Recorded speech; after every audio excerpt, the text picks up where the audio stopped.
ቢስሚላህ ያት ስቴስ ታርጎይን ምን አይነት ጎል ነው ያስቆጠረችው? ቪዲዮን ኮፒ ሊንክ ሪፖስት ላይ ከማድረግ ጀምሩት። ፋሚሊ በጣም የሚገርም ጎል ነው ያስቆጠረችው። ማፍጠኛውን ለቃ ከዛ አቅጣጫ ይዛ ነው በቃ ያስቆጠረችው። እንደዚህ አይነት ኳስ በጣም ይመቻታል። ምን እንደሆነ ያው ለሱ ዛሬ የወዳጅነት ጨዋታ ቢሆንም ለዚህ ቡድን መጫወት ትልቅ ነውና ህልሙ የመጀመሪያው ጎሉ ነው እንግዲህ ዋናው ቡድን ላይና ለሷ እኔ ደስ ብሎኛል። እዚህ ጊዜ አሪፍ አሲስት ነው ያደረገለት። 10 ቁጥር ላይ ነው የተጫወተች ያለችው። ኡስታዝ ነው ብቻ ደክሞብኛል። ኳስ አሪፍ እየተጫወቱ ነው ያሉት። ግን ስለናፈቀ ነው ዋናው ነገር ሜዳ ላይ ማየት ነው። ስትናፍቅ እኮ ምንም አታይም እኮ ዝም ብለህ በቃ እቅፍ ማድረግ አይደለ የናፈቀው ሰው ስታየው ምንም ነገር ሰውነቱ ምናምን አታይም እኮ ልክ እንደዛ ነው። በቃ በጣም ስለናፈቀ ሜዳ ላይ ስታየው ደስ ይላልና ለሌሲ ግን ትልቅ የወዳጅነት ጨዋታ መሆኑ ብቻ አይደለም ትርጉም አለው ለነሱ። የአካዳሚ ልጆች እንደዚህ ጎል ሲያገቡ ለዋናው ሲያገቡ ትልቅ አለው። አሁን ከረፍት መልስ በርግጥ ሁሉንም ይቀይራል ብዬ ነው የማስበው። ማውንት ግን እሳት ነው ፋሚሊ ብቻ ከጉዳት ተጠብቀው እንጂ ማውንት በጣም ያው ተስፋ አድርገህ በሱ ላይ ቡድን አሰራው። ግን ማውንት የተለየ ሳንቶስ እና ማውንት በጣም አሪፍ ነበሩ። ካፒቴን ማጉየርም ነበሩ እና አሪፍ ነው ጨዋታው። ከረፍት በኋላ በርግጥ ልጆች ይቀየራሉ ብዬ አስባለሁ። እስቲ ለማንኛውም እናንተ እስከ ረፍትና ስለሌሲ ወደ የተሰማችሁን ኮሜንት ላይ አስቀምጡ። ቪዲዮ ብቻ ኮፒ ሊንክ ሪፖስት ላይ ማድረግ እንዳይረሳ። ግሎሪ ግሎሪ ማን ዩናይትድ ሮዘንበርግን የመረና አፎተናል። ሼሌሲ እጅግ ምርጥ ታለንት ያለው ልጅ ሱፐር ጎል አስቆጥሯል። ግን አሁንም ድሪብሊንግ ስኪሎቹን ሰስቴነብል ለማድረግ ጉልበትና የሆነ ስትሬንግዝ ምናምን ያስፈልገዋል። ፊዚካሊቲ ላይ መስራት አለበት። ከሼሽኮ መማር አለበት ሼሌሲ እንጂ ፒውር ታለንት ነው ያለን። አሁን ከረፍት ተቀይሮ እንዲገባ መንጓጓለትም ተጫዋች አለ ጄጄ ጋብርኤል።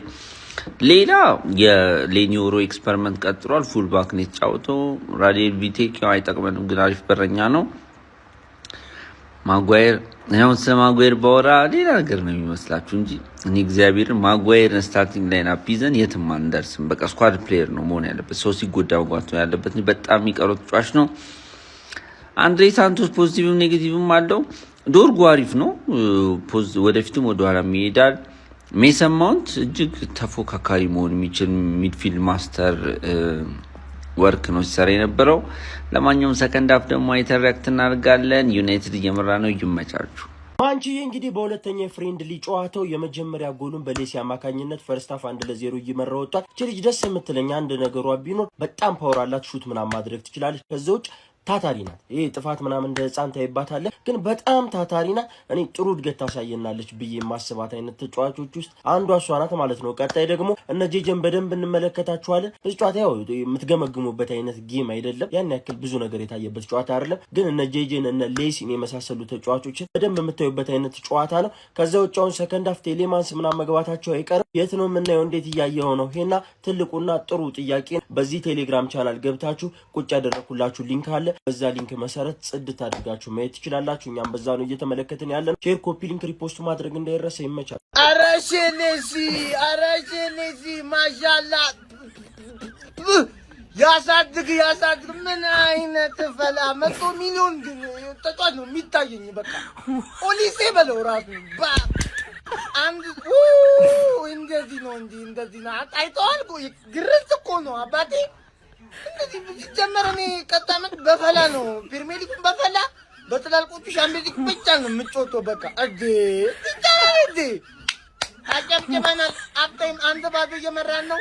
ይመነጫጨን ብለናል አባቴ። ሰሞኑን ሊዮኔል ሜሲ ጂያኒ ኢንፋንቲኖን የፊፋ ፕሬዝዳንትን ኢንስታግራም ላይ አንፎሎ አደረገው የሚባለው ወሬ ሰምታችኋል። በጣም እየተናፈሰ ነበር ሶሻል ሚዲያ። እናም ያው ብዙ ሰዎች ሊዮኔል ሜሲ የሚለው ላይ ገብተው ፎሎዊንግ ላይ ኢንፋንቲኖ የለም ምናምን እያሉ ከዛ በኋላ ከዓለም ዋንጫ ፍጻሜ ጨዋታ በኋላ ነው ጂያኒ ኢንፋንቲኖን አንፎሎ ያደረገው። ብቻ ፍቅራቸው ቀነሰ። እንደዚህ አይነት ወሬዎች ነበር። ነገር ግን ሰዎች ምንድነው ነገሩ? ከመጀመሪያው ጀምሮ አሁን ላይ እየወጡ ባሉ መረጃዎች መሰረት ከመጀመሪያውም ጀምሮ ጂያኒ ኢንፋንቲኖ ሊዮኔል ሜሲ ፎሎ አያደርገውም ነበር እና አሁን ላይ አንፎሎ አድርጎት ወይም ደግሞ እንደዚህ አይነት ነገር ተቀያይሮ ሳይሆን ከመጀመሪያውም ጀምሮ ጂያኒ ኢንፋንቲኖ ሊዮኔል ሜሲ ፎሎ ሲያደርገው የሚያሳይ ወይም ደግሞ ፎሎ ያደርገውም ነበር። ፎሎ ያደርገዋል የሚልም የተጨበጠ መረጃ አልነበረም። ያው የምታዩት የጂያኒ ኢንፋንቲኖ ፎሎ ሲያደርገው ሊዮኔል ሜሲን አብዛኛው ፎቶሾፕ ለምሳሌ እንደዚህ አይነት ነገር ልታዩት ትችላላችሁ ሊዮኔል ሜሲ ተብሎ ብቻ ግን ይሄንኛው እንትን ነው እንጂ ፎቶሾፕ ወይም ደግሞ ፌክ ተሰርቶ ነው እንጂ በእርግጠኝነት ሊዮኔል ሜሲ ጂያኒ ኢንፋንቲኖን ከዚህ በፊት ፎሎ አያደርገውም ነበር። አዲስ ብቻ ሜሲ ጋር ያሉት ባያዞች ወይም ደግሞ እዛ ጋር ያሉ የሶሻል ሚዲያ ሩመሮች ወሬ ነው ይሄ። ባዮች የዓለም ዋንጫው ሪግድ አይደለም። በቃ አራት ነጥብ አርጀንቲና ማንቁርቷን ተይዛ ነው ለስፔን። እውነት ለመናገር እንደ ሜሲ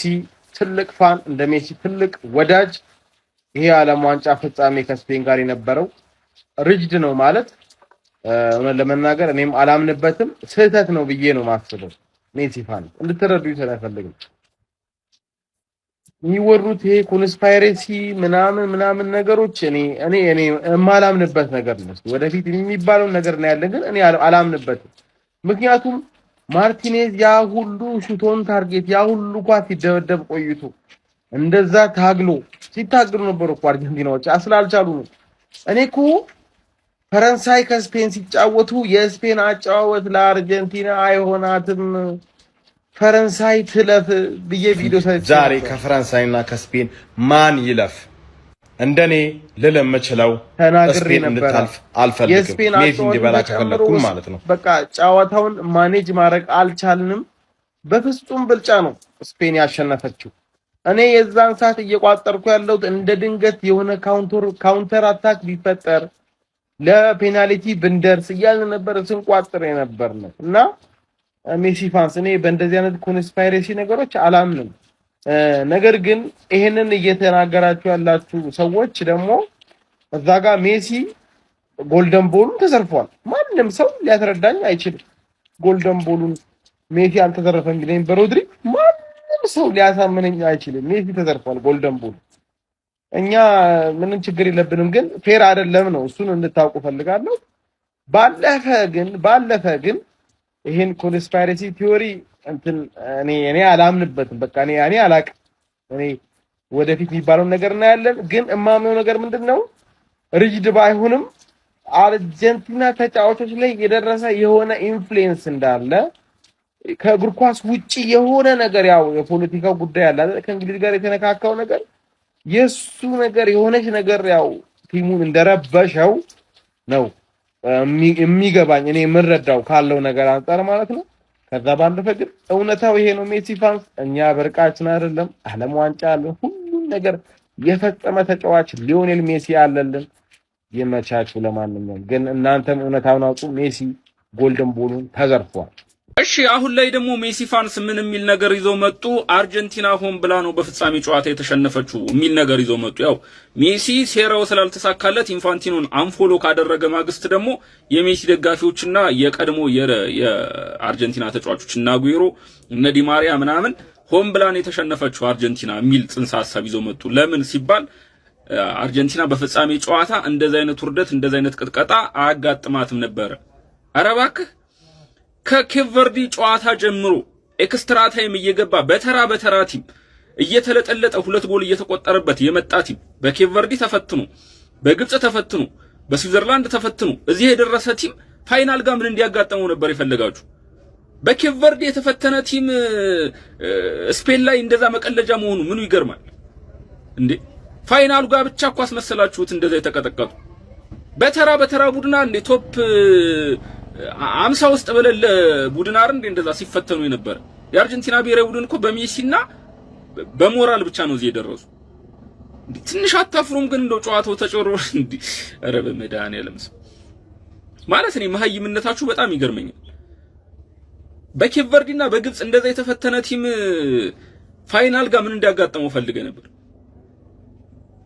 ለዛ ነው በጣም ካቅም በታች ስለተጫወቱ ነው ኤክስትራ ታይም የደረሱ።